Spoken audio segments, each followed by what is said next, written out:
Assalamualaikum warahmatullahi wabarakatuh. Jumpa kembali pada mata kuliah Sosiologi Politik.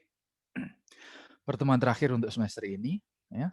Kita akan membahas bagian kedua dari Islam dan politik.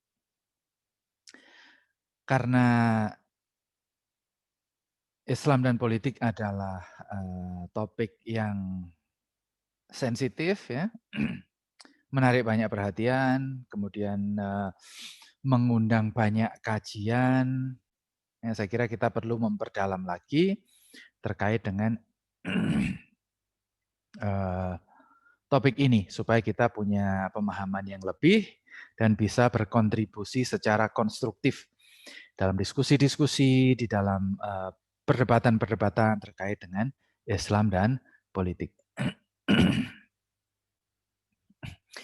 Oke, kita mulai.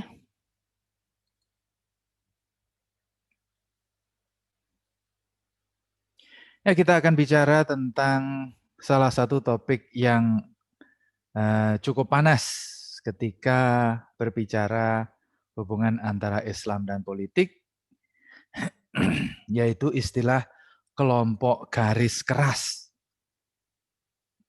Apa ini kelompok garis keras? Garis itu kan hanya ada lurus atau bengkok, ya, atau lurus atau tidak lurus.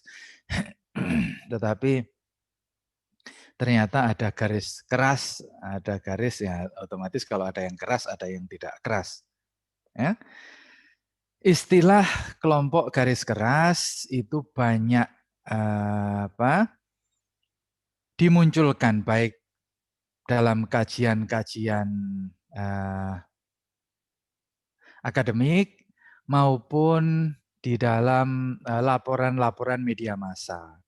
Ya, terutama ini terjadi pasca peristiwa terorisme 2001, ya, ketika Al-Qaeda melakukan serangan ke Amerika, ya, menghancurkan sejumlah fasilitas publik di Amerika dan menimbulkan kesadaran baru betapa ada kelompok-kelompok Islam yang berbahaya. Lalu di dalam kosakata bahasa Inggris memang ada istilah hardliner, ya, kelompok garis keras. Dan istilah itu juga banyak digunakan untuk menjelaskan sejumlah kelompok yang ada di dalam politik Islam atau sejumlah kelompok di dalam Islam yang bersinggungan dengan dunia politik. Tetapi masalahnya adalah istilah garis keras itu memiliki banyak atau memiliki sejumlah sinonim. Ya, ada kelompok radikal, ada kelompok fundamentalis, ada kelompok konservatif, ada kelompok apa lagi? Ya, eksklusif. Ya, banyak sekali istilah-istilah yang muncul yang kemudian digunakan secara raduk. Misalnya kita kenal kemarin ada Front Pembela Islam yang baru saja dibekukan oleh pemerintah. Ada yang menyebutnya kelompok radikal, ada yang menyebutnya kelompok konservatif, yang menyebutnya kelompok fundamentalis, eksklusif, dan lain-lain. Ya. Kali ini kita akan mencoba mengklarifikasi beberapa istilah tersebut supaya kita tahu ketika kita bicara tentang radikal itu maksudnya apa, ketika kita bicara konservatif itu maksudnya apa, ketika bicara garis keras itu sebenarnya apa. Gitu ya. Karena istilah ini seringkali menjadi istilah yang tidak lagi deskriptif. Ya. Artinya istilah ini bukan dalam rangka menjelaskan sebuah kelompok atau menunjukkan karakter sebuah kelompok, sebuah fenomena sosial, tetapi lebih sebagai ungkapan pejoratif, ungkapan yang sifatnya memaki, ungkapan yang sifatnya mengekspresikan ketidaksukaan. Oh, dasar kelompok radikal, misalnya gitu ya. Oh ya, kalau itu memang kelompok konservatif, ya. Tidak dalam rangka menjelaskan bahwa ini kelompok konservatif dalam pengertian ini, gitu ya. Tetapi lebih kepada karena kita tidak suka dengan mereka atau ada orang yang tidak suka dengan kelompok tertentu, maka muncul istilah garis keras, radikal, konservatif yang dalam perkembangannya punya konotasi negatif. Ya, jadi kalau kita sebut sebagai kelompok garis keras itu artinya kelompok yang jelek. Kelompok konservatif garis keras itu artinya ngeyel, gitu ya. Konservatif itu artinya tidak toleran. Fundamentalis itu artinya tidak tidak menghormati lingkungan, misalnya begitu ya. Meskipun istilah-istilah tersebut sebenarnya punya dimensi ilmiah, di mana kita bisa menjelaskan karakter dari kelompok-kelompok yang ada di dalam Islam. Ya, kita awali dengan istilah konservatif. Apa itu kelompok konservatif atau sikap konservatif, aliran konservatif? Istilah konservatif itu berasal dari kata conserve yang artinya menjaga atau merawat. Ya, jadi istilah kelompok konservatif adalah kelompok yang mencoba menjaga dan mempertahankan ajaran sebuah agama atau ideologi secara utuh. Tidak kemudian mengadaptasikan dengan situasi tertentu, menyesuaikan diri dengan lingkungan, sehingga menjadikan agama atau ideologi tersebut tidak utuh lagi. Ya, jadi istilah konservatif itu merujuk kepada sikap totalitas di dalam menjalankan ideologi atau agama yang diyakini, baik untuk dirinya sendiri, ya, melakukan untuk dirinya sendiri, maupun untuk orang lain. Ya, kalau untuk dirinya sendiri itu sifatnya pasif. Misalnya ini contoh Mbak Cantik ini pakai bukan hanya pakai jilbab, tapi pakai cadar. Ya kan? Cadar ini adalah satu interpretasi atau satu tafsiran tentang aurat perempuan menurut Islam. Ya, jadi ada satu tafsir atau satu pemahaman yang merujuk kepada praktek yang dijalani oleh masyarakat di mana Islam berasal, yaitu di Arab, bahwa yang boleh dipertontonkan dari tubuh perempuan di ruang publik adalah mata dan telapak tangan atau wajah dan telapak tangan. Wajah pun harus ditutup. Ya, itu adalah pemahaman yang diyakini sebagai cara berislam yang kafah atau yang utuh, yang menyeluruh. Dengan cara seperti itu mereka ingin merawat ajaran Islam, menghidupkan ajaran Islam secara utuh. Mereka biasanya menyebutnya sebagai kafah. Karena memang ada ungkapan di dalam Al-Quran, udkhulu fis-silmi kafah. Masuklah ke dalam Islam secara utuh. Artinya kalau kita ingin menjadi muslim yang baik, ya kita harus menjalankan seluruh ajaran Islam secara utuh dalam berbagai aspek kehidupan. Ya. Nggak boleh kita Islam itu hanya ketika sore saja, paginya enggak, atau siang saja, malamnya enggak, itu enggak bisa begitu.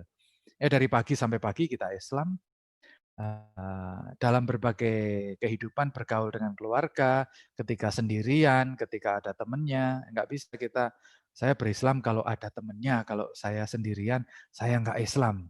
Enggak bisa. Nah, ini adalah satu contoh sikap konservatif. Bagaimana seseorang menjaga apa yang dia yakini itu dilakukan dengan totalitas. Ya, mengenakan pakaian muslimah menurut mereka ini sebagai pakaian muslimah yang benar, itu namanya sikap konservatif. Ya, sikap yang berpegang teguh pada keyakinan dan ajaran agama tanpa kompromi. Ya. Sikap konservatif ini bisa pasif, Ketika dia dijalankan untuk dirinya sendiri, ya misalnya pakai cadar ya dia pakai sendiri, perkara lingkungannya nggak pakai cadar ya dia oke-oke saja. Tetapi ada juga sikap konservatif ini yang sifatnya agresif. Ya. Ada orang yang pakai cadar, ya cewek perempuan yang pakai cadar, kemudian ketika teman perempuan yang lain nggak pakai cadar, dia ingatkan, "Mbok pakai cadar, kenapa nggak pakai cadar? Pakai cadar itu kan ajaran Islam." Ketika belum dia terus menekan, ya,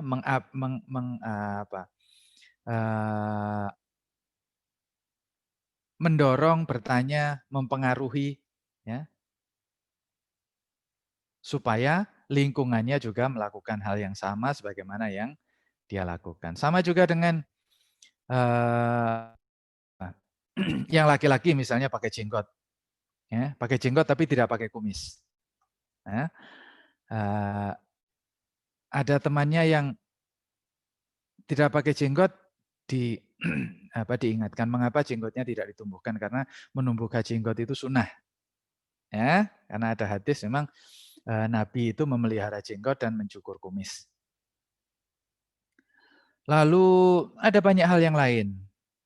Ya, berpakaian sederhana dalam artian celananya di atas mata kaki, ya, itu satu contoh konservatisme agama di mana seseorang melakukan sikap atau aktivitas berbasis keyakinan agama tanpa terlalu mempedulikan lingkungan. Ya, yang lain makan nasi, dia makan kurma, misalnya begitu ya. Itu adalah bentuk sikap konservatif. Jadi istilah konservatif itu merujuk kepada sikap orang untuk beragama secara total. Ya, sebagian orang menganggap itu positif, sebagian orang menganggap itu negatif, tentu konteksnya berbeda-beda. Secara umum, secara generik, ya, sikap konservatif itu adalah sikap ideal. Seseorang ingin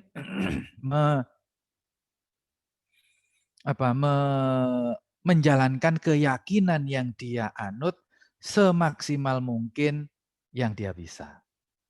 Tetapi sikap konservatif ini bisa menjadi negatif pada konteks yang lain. Misalnya, sikap konservatisme ini bertentangan dengan mores atau bertentangan dengan kesepakatan awam, kesepakatan umum, tradisi, kebiasaan, sehingga dia menjadi orang yang aneh.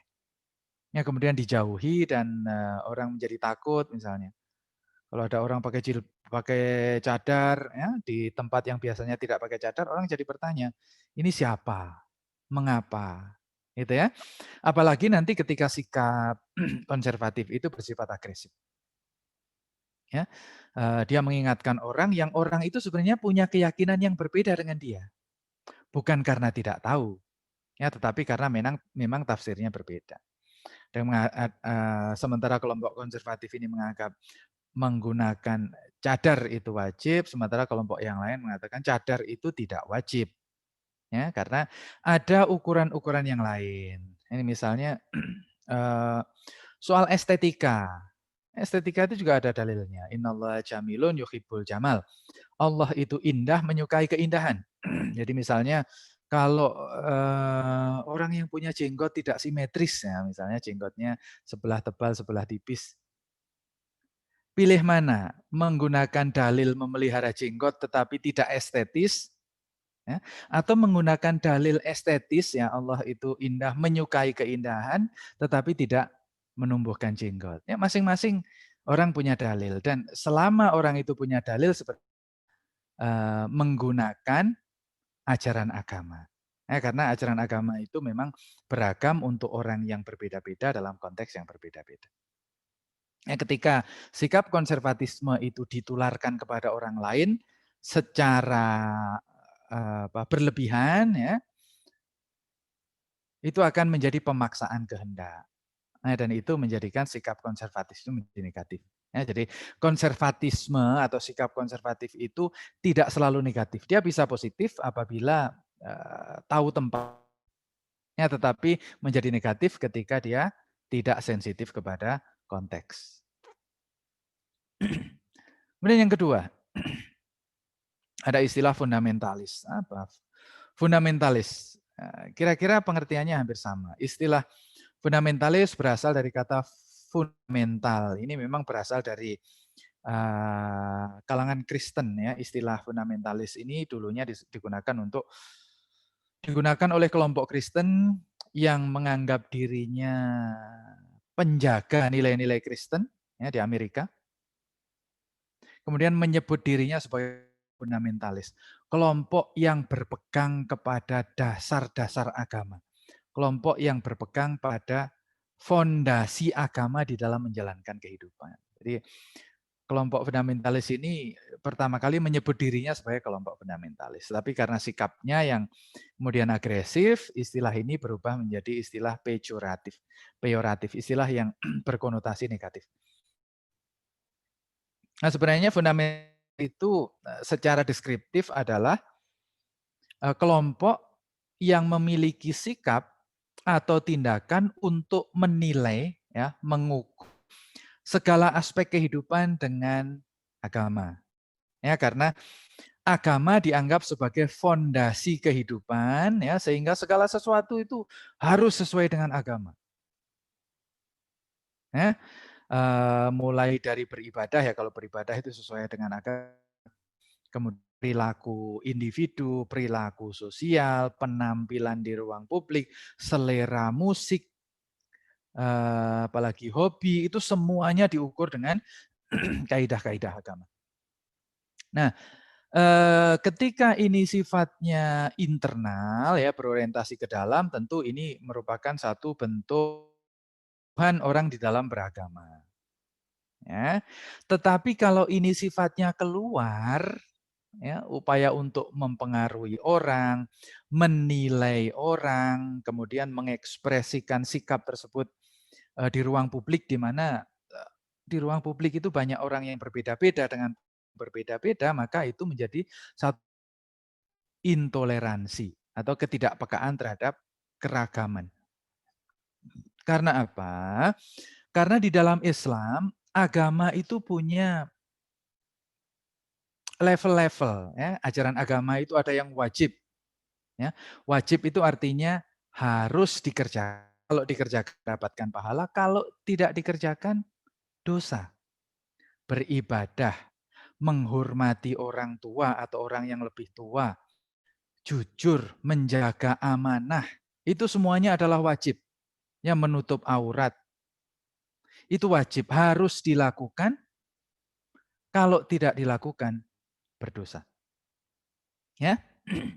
Tetapi ada juga yang lebih banyak yang tidak wajib, ya, terutama dalam hubungan sesama manusia. Ada yang sifatnya sunnah. Nah, sunnah itu kalau dilakukan berpahala, ya. Kalau tidak dilakukan ya nggak apa-apa. Contoh misalnya memakai pakaian yang rapi, itu sunnah. Ya, kalau tidak rapi ya nggak apa-apa. Tapi kalau rapi itu berpahala. Ya. Kemudian ramah pada orang, tersenyum pada orang, ya, yang membuat orang lain merasa tenang, yang membuat orang lain merasa nyaman, ya, selama tidak melanggar kaidah-kaidah agama, kaidah-kaidah moral, kaidah-kaidah hukum, ya, menghibur orang, berbicara yang menyenangkan, itu semuanya sunnah. Kalau dilakukan, ya misalnya berpakaian menutup aurat semaksimal mungkin, itu maksimal bisa masuk kategori sunnah. Sunnah itu artinya kalau dilakukan berpahala, kalau tidak dilakukan itu enggak dosa, boleh. Ya.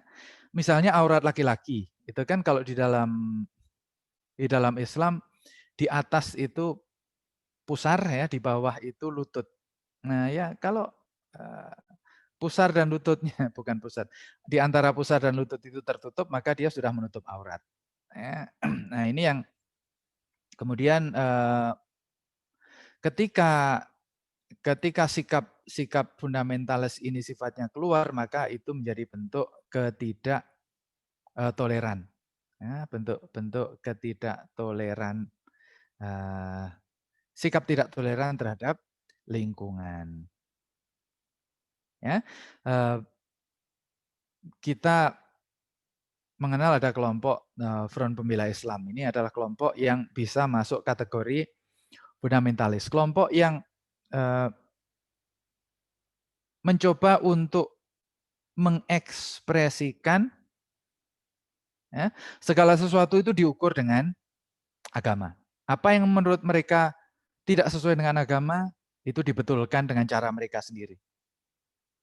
Ya kadangkala dengan cara diperingatkan baik-baik, kadangkala dengan cara yang agak kasar dibubarkan, apa ya. Tetapi upaya mereka adalah membetulkan segala sesuatu menurut ukuran agama. Ya, misalnya kalau ada warung makan buka pada bulan Ramadan misalnya, itu dalam konteks masyarakat Islam akan mengganggu konsentrasi orang yang berpuasa. Nah ini oleh kelompok-kelompok fundamentalis ini pasti akan ditegur atau malah ditutup dengan paksa. Nah kalau sudah masuk semacam itu maka fundamentalisme ini menjadi sesuatu yang negatif. Ya.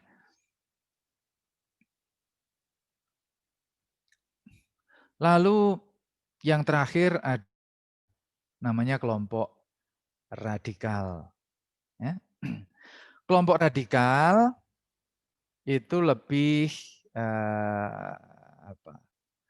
lebih keras lagi garisnya dibanding kelompok konservatif maupun kelompok fundamentalis. Ya. Kalau kelompok konservatif itu hanya pada hal-hal yang sifatnya perilaku, ya bukan sistem. Kelompok fundamentalis itu mengubah kondisi, tetapi tidak di sistem. Jadi Front Pembela Islam itu tidak anti NKRI yang mereka mengakui sebagai warga negara Indonesia yang baik. Menurut mereka Indonesia itu sudah baik, ya. Tetapi Indonesia itu perlu dijalankan sesuai dengan syariat. Nah, jadi bukan Indonesianya yang mereka persoalkan, tetapi isinya dari Indonesia. Kalau Indonesia itu isinya sekuler, mereka nggak cocok. Mereka ingin Indonesia, NKRI itu dengan nilai-nilai keislaman. Berbeda dengan kelompok radikal. Kelompok radikal ini tidak cocok dengan Indonesianya, tidak cocok dengan sistemnya. Upaya untuk mengganti sistem sosial atau sistem politik yang ada dengan sistem yang sesuai dengan ideologi mereka. Nah, contoh Hizbut Tahrir. Ya. Hizbut Tahrir adalah sebuah organisasi yang dibentuk pada tahun 1948 di Palestina. Pada waktu itu sedang terjadi proses kemerdekaan ya, negara-negara dunia pasca Perang Dunia Kedua. Jadi setelah Perang Dunia Kedua selesai pada tahun 1945, banyak negara-negara yang dulunya dijajah itu kemudian merdeka. Nah, sudah dijajah ratusan tahun, itu orang yang hidup pada zaman itu sudah tidak tahu lagi dulunya seperti apa. Atau ketika sebuah negara yang pernah dijajah itu merdeka, kemudian mereka harus memilih. Merdeka itu menjadi negara jenis apa? Kerajaan, republik, kerajaan Republik Persatuan atau Republik Serikat. Ada banyak alternatif. Nah di Palestina itu ada seorang tokoh namanya An-Nabhani, ya, itu yang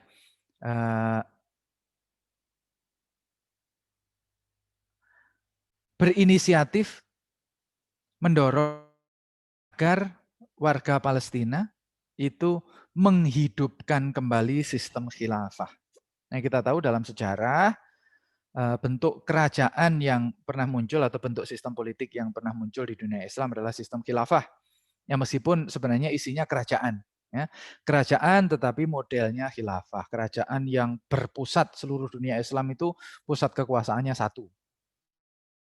Pernah di Baghdad, kemudian pindah ke Kairo di Mesir, kemudian pindah ke Turki. Ya, kekhalifahan yang terakhir di Turki itu dibubarkan oleh orang Turki sendiri pada tahun 1924 karena dianggap tidak sesuai lagi dengan situasi zaman penjajahan, zaman kemerdekaan. Ketika sistem khilafah itu dibubarkan, maka umat Islam tidak punya payung besar. Akhirnya umat Islam di seluruh dunia punya pilihan yang berbeda-beda. Arab Saudi mendirikan kerajaan, Malaysia kerajaan konstitusional, ya kerajaan tapi punya perdana menteri. Indonesia yang mayoritas Muslim, kemudian Iran dan mana Pakistan itu memilih mendirikan republik. Taqiyuddin Nabhani ini merasa ya sebaiknya jangan gitulah. Sebaiknya kita umat Islam itu bikin satu sistem yang sama, ya kita kembali saja kepada sistem khilafah. Nah, ini adalah satu alternatif, satu pemikiran. Nah, pemikiran ini didukung oleh orang banyak, bukan orang banyak dalam arti mayoritas ya, banyak pendukungnya di berbagai negara. Meskipun berbagai negara itu pendukung Hizbut Tahrir ini minoritas. Lalu Nabhani kemudian mendeklarasikan, mendirikan sebuah gerakan namanya Hizbut Tahrir, ya Partai Kemerdekaan. Hizb itu, Hizbun itu partai, Tahrir itu merdeka. Ya, jadi partai yang memperjuangkan kemerdekaan yang ingin mengembalikan dunia Islam kepada sistem khilafah. Nah, karena ideal orientasinya adalah sistem khilafah, maka ketika diadopsi oleh orang di berbagai negara Islam termasuk di Indonesia, maka mereka mengusung sebuah ideologi atau memperjuangkan ideologi, mempromosikan ideologi yang tidak sesuai dengan sistem republik. Ya, misalnya di Indonesia yang Republik Kesatuan Indonesia, ideologinya Pancasila, ya, yang oleh banyak kelompok Islam dianggap sebagai tidak bertentangan dengan ajaran Islam, karena di dalam Quran dan hadis tidak ada bentuk spesifik ya. Tetapi Hizbut Tahrir ini berpendapat bahwa Pancasila dan Indonesia itu tidak sesuai dengan Islam, karena menurut mereka sistem politik yang berkembang di dunia Islam itu adalah khilafah. Ya. Jadi Hizbut Tahrir dan yang sejenisnya itu adalah kelompok radikal, dalam arti mereka anti sistem, mereka tidak bisa menerima atau tidak cocok dengan sistem yang ada. Mereka ingin mengganti sistem Republik Indonesia ini dengan sistem khilafah di mana pusatnya nanti satu, seluruh dunia Islam itu pusatnya satu. Bisa di Mekah, bisa di Turki, bisa di Iran, atau bisa juga di Indonesia kalau memang kita mampu. Tapi intinya satu sistem yang menyeluruh. Ya, jadi Hizbut Tahrir ini adalah gerakan internasional yang ingin membangun sistem khilafah internasional. Sementara Front Pembela Islam ini adalah organisasi yang berkembang di Indonesia, yang memainkan diri sebagai polisi swasta, ya kita ceritakan pada pertemuan sebelumnya, karena memang ini berkembang pada era pasca reformasi. Jadi setelah Orde Baru runtuh, kemudian era reformasi bangkit, itu negara sempat goyang. Ya, aparat keamanan sempat kehilangan orientasi, ya karena sebagian besar aparat itu dulu binaan Orde Baru. Ketika Orde Baru runtuh, maka sistem aparat yang dikembangkan oleh Orde Baru itu kemudian diganti dengan sistem yang baru. Jadi misalnya polisi. Dulu polisi itu bagian dari angkatan bersenjata. Ya, polisi itu masuk ABRI. Tapi pasca reformasi polisi keluar dari militer, polisi menjadi aparat keamanan sipil yang langsung di bawah presiden. Nah, di tengah pergantian itu situasi sosial rentan karena aparat keamanan belum sepenuhnya berfungsi. Maka muncul kelompok-kelompok seperti Front Pembela Islam. Tidak hanya ini, dulu ada namanya Laskar Jihad ya yang terlibat perang saudara ya, kerusuhan dengan kelompok-kelompok Kristen. Sesama kelompok sipil bersenjata, ada kelompok Islam bersenjata sipil, ada kelompok Kristen bersenjata sipil di Ambon ya. Yang berkonflik dan menimbulkan korban jiwa, pengungsi yang luar biasa banyak. Lalu ada kelompok-kelompok daerah yang sejenis ini. Kalau FPI kan levelnya nasional. Di daerah juga muncul kelompok-kelompok yang mencoba mengisi kekosongan aparat negara polisi negara tidak ada atau tidak memainkan peran secara penuh, maka muncul polisi-polisi swasta. Ya, jadi ketika kita berbicara tentang Islam garis keras, ya yang sering muncul di dalam pembicaraan tentang Islam dan politik, ada 3 varian ini yang kita perlu mengenali batas-batasnya. Ya, konservatif itu yang paling sederhana, di mana orang ingin menjalankan agama sesuai dengan nya. Lalu ada kelompok fundamentalis yang mencoba ingin mengubah tatanan masyarakat eh, sesuai dengan ideologi yang mereka yakini. Tetapi perlu juga dicermati bahwa banyak di kalangan kelompok fundamentalis itu sebenarnya tidak konservatif. Dalam artian mereka sendiri keberagamaannya juga biasa-biasa saja. Tetapi mereka ingin sistem sosial yang berkembang itu sesuai dengan Islam. Banyak pengikut kelompok fundamentalis ini yang sholatnya asal-asalan, ya, berbeda dengan kelompok konservatif. Yang memang banyak dari kalangan fundamentalis itu yang konservatif, tetapi banyak juga kelompok fundamentalis itu ya hanya sekedar gerakan politik saja. Mereka ingin mengubah sistem politiknya, sistem sosialnya ya. Nah, sistem sosial itu menjadi sesuai dengan Islam, tetapi cara berkeagamaannya ya sama dengan orang banyak. Ya, sama juga dengan kelompok radikal ini. Tidak semua kelompok radikal itu orang yang beragama secara taat. Ya, tetapi mereka seringkali menjadikan radikalisme sebagai identitas politik. Kalau ada gerakan-gerakan yang anti negara, gerakan-gerakan yang anti sistem, mereka bersemangat untuk mendukung. Tetapi sebenarnya mereka sendiri bukan orang yang taat beragama. Ya, sehingga 3 jenis kelompok garis keras ini berbeda secara modus operandi, ya, strukturnya, polanya, tetapi juga tingkatan keberagamaannya juga berbeda-beda. Ada yang konservatif, fundamentalis sekaligus radikal, yang fundamentalis sekaligus konservatif, tapi ada juga kelompok radikal yang enggak konservatif. Kelompok fundamentalis yang enggak konservatif itu ada juga. Ya, dengan demikian paling tidak kita bisa memahami lebih terstruktur. Ketika kita mendengar istilah garis keras, kelompok konservatif, kelompok radikal, itu kita sudah punya bayangan apa sih yang dimaksud. Atau kita bisa memberikan kontribusi, memberikan penjelasan, ini loh kelompok konservatif, ini loh kelompok radikal.